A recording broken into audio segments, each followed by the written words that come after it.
character role. I talked about it once back, about the role that characters have that they wish to be recognized. Players develop their character, after all, as a sort of a persona that they wish the world to recognize. If they're a great fighter, they want somebody to address them as such here and there. If they're a great teacher, they want the world to recognize them as such here and there. If they're a great explorer and so on, you get the picture. They like to be recognized for how they look. Are they pretty? Are they ugly? Are they somewhere in between? For how they act. Are they brash and bold, or are they shy and timid? They like to be recognized for their traits that they list to you.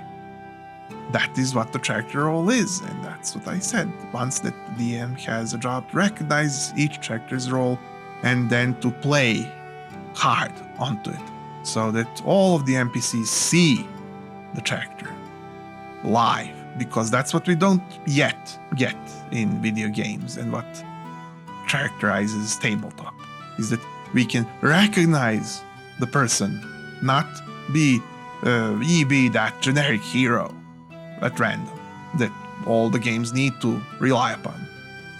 No, you can really have personal experiences. You can recognize the character role. And yet, sometimes we need more tools for the NPCs to recognize the character role. How would one know, after all, that one was a veteran of this or that? They don't have easily transferable visual recordings of such things in lots of classic fantasy RPG settings, so they haven't watched the news. How will they recognize the veteran of battles of their history, if such a character is what you're running? Well, that's where we will use our character role props. So let them have a very recognized badge that the kingdom gives out for such and such accomplishments. For the cleric, let them have not just the holy symbol that they've had when they started out, and which was already a great prop for this very reason, but now when they have advanced enough, let them have some sigil of a saint or regalia of a saint of their fate. Let them have the prop that they have achieved more, that they have advanced further. And you can therefore, when the players get used to this, that these props help with recognizing who they are and what they are, and it being useful for them.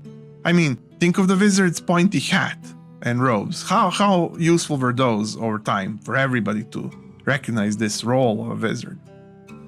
But now that players know you're doing this and that this is a thing in the world, and you start giving out these as rewards for quests and accomplishments and sort of promotions, then how much will the players like that they can get these rewards for their advancements, where the world will now know, the world will recognize their abilities, they recognize them, they will feel themselves in.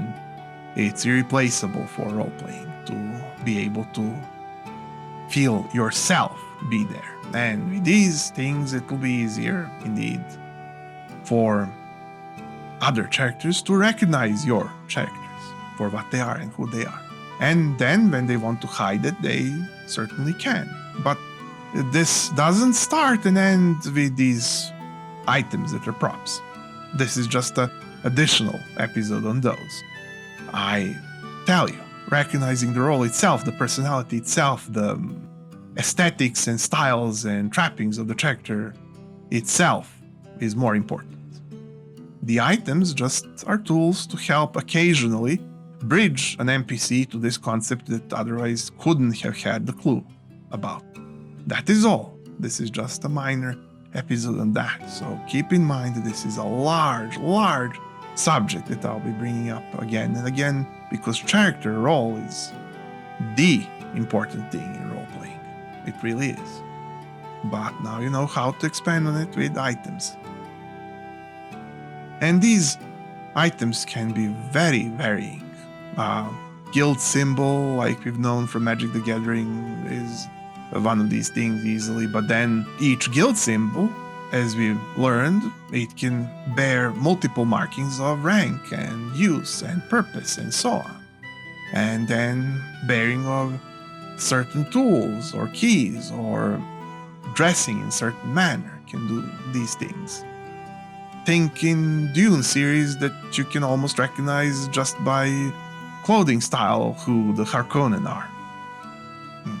Behavior too, admittedly, but yes, I'm talking about items today.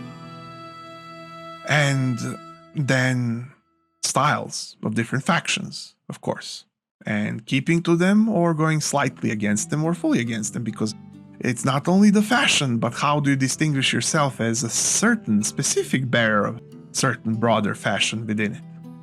Like you are a member of your guild, but who are you on top of that? How do you customize your uniform? What do you add? What do you decrease? What do you reduce? What do you invent? Then what about certain types of accessories?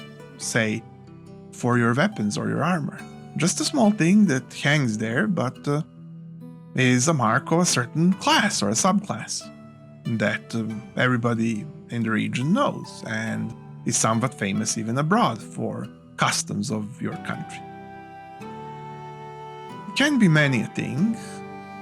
So adventurer, if you thought this was useful or unique, maybe you can spare me a click and I could see you here next or even every week.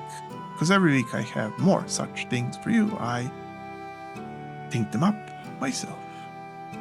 I'm M and welcome to dMTable. See you next time.